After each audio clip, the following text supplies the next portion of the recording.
O'r golwg mewn cilfach dawel yng Nghlwm Einion yng Ngogledd Ceredigion, mae un o drysorau cudd diwydiannol Cymru.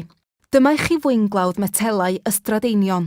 Eri bod hi bellach wedi hen ddistewi, bu Ystrad Einion yn llawn sŵn a chlin darddach periannau trwm a dynion wrth ei gwaith, yn ystod ychydig ddegawdau olaf y bedwaredd ganrif ar bymtheg.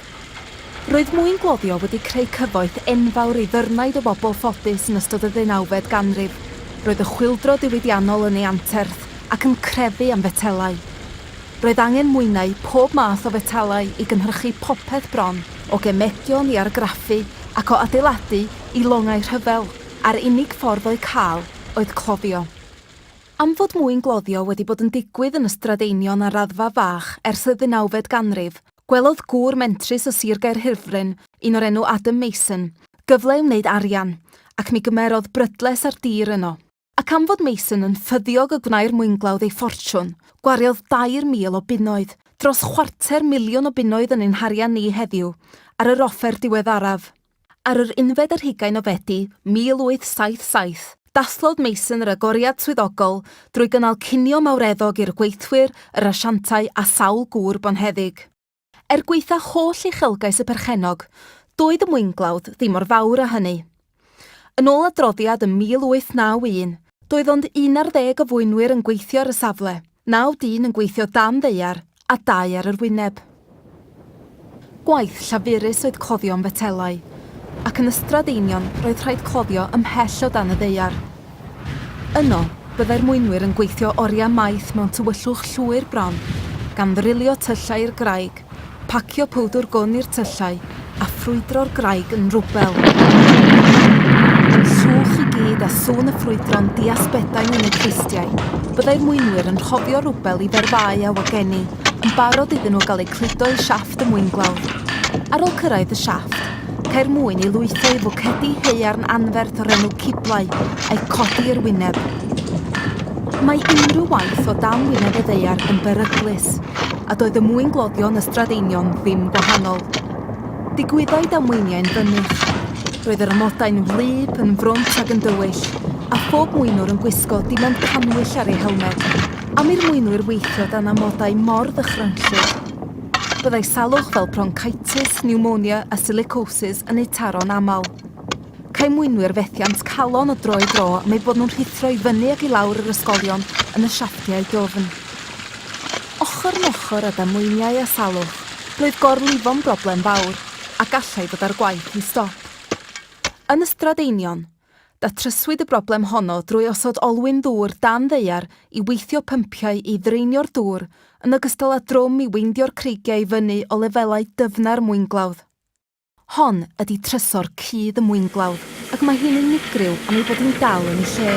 Mae hi'n mor fawr, bron i 5 metr o ddiamedr, nes y byddai hi wedi cael ei rhoi wrth ei gilydd dan ddeiar yng ngolau canwyll. Roedd dŵr yn holl bwysig i bron bob proses yn y Mwynglawdd. Dŵr oedd yn gyrru'r olwynion a'r rheini yn ei tro yn gyrru'r periannau.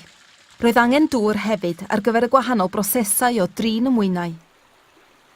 I ddod y dŵr i'r Mwynglawdd, adeiladwyd ffrwd i redeg o afon Einion, filltir a hanner i fyny'r afon a dilyn ochrau'r bryniau. Yna, cair dŵr ei sianelu o gwmpas y Mwynglawdd mewn cafnau pren o'r enw Llanberis, ac roedd llif ddorau yno i reoli'r llif. Ar ôl i'r creigiau gael eu codi i fyny siafft y Mwynglawdd a chyrraedd golau dydd, caint eu harllwys i un o'r 2 fin storio oedd wedi codi o gerrig, a dyna fan cychwyn y dasganodd o dynnu'r metelau o'r mwynau. Yn gyntaf, byddai angen golchi a didoli'r creigiau, cael dŵr i arllwys drwy'r biniau i dynnu'r llaid a'r llysnafedd oddi arnyn nhw. Yna, cair creigiau eu crybino ar fwrdd pwrpasol. Yma gallai llygaid craff ddidoli'r creigiau gan wahanu'r mwyn metel gwerthfawr oddi wrth y tymeidiau gwastraff o graig. Yn aml iawn, gwragedd a phlant wna'r gwaith hwnnw. Mi wyddon ni mai 2 fachgen rhwng 13 a 19 oed wna'r gwaith hwnnw yn Ystrad Einion yn 1891. Nid dyna ddiwedd y broses.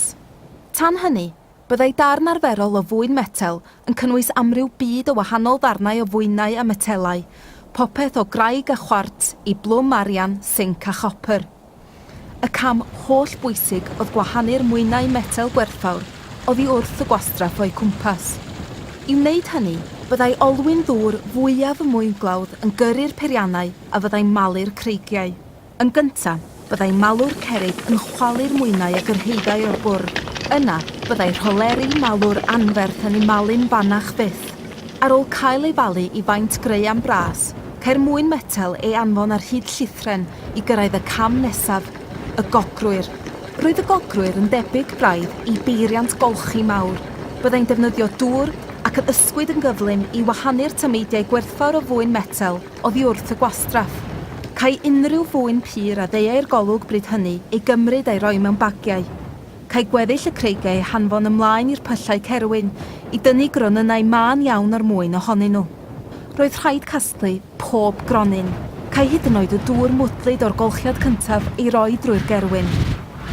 Am fod llwyth o gyfansoddion metelu gwenwynig yn y dŵr gwastraff o'r cerweini ar ddiwedd y broses, roedd angen ei buro cyn bod modd ei allwys yn ôl i'r afon Einion, a chai system gymleth o gafnau a phyllau gwaddodi ei defnyddio i wneud hynny. Yn y Mwynglawdd hefyd, roedd efail gof. Yno, y cair holl offer haearn ei gwneud, ei trin a'i hatgyweirio. Cair pwdwr gwn ei gadw mewn man digon pell oddi wrth yr adeiladau eraill, rhag i ffrwydriad ddigwydd, ac roedd yno gyfres o dramffur digludo'r mwyn, y gwastraff a defnyddiau eraill o gwmpas y safle. Ar ôl i'r gronyn ola un gael ei gasglu, cair mwyn ei roi mewn bagiau a'i gludo allan o'r cwm gan geffyl a chert. Ac yn y pen draw, fe gyrhaeddai'r ffwrneisiau toddi yn y de a'r gogledd ar ddiwedd proses hir a llafurus iawn. Gweitha'r holl waith caled, Plwm Ystrad Einion erioed yn rhywlwyddiant masnachol anferthol. Gwnaed golledion enfawr o dro i dro.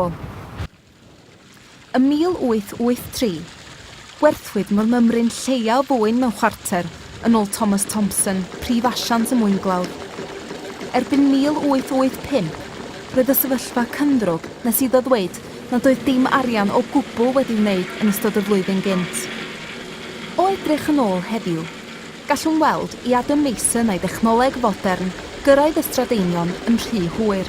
Roedd y mwynau ar fin dod i ben, costau mwyngloddion cynyddu, a chynhyrchu ym Mhrydain dan fygythiad mewn borion rhad o dramor. Dyna roddodd derfyn ar y cyfan yn y diwedd. Dim ond o dro i dro y bu Ystrad Einion ar waith rhwng y 1870au a chau'r Mwynglawdd ym 1913 a gwerthu neu sgrapio llawer o peiriannau. Efallai na wnaeth Adam Mason ei ffortiwn yn Ystrad Einion, ond mae'r gweddillion sydd wedi goroesi o lian ein hatgoffa ni'n fyw iawn o dreftadaeth ddiwydiannol gyfoethog Cymru.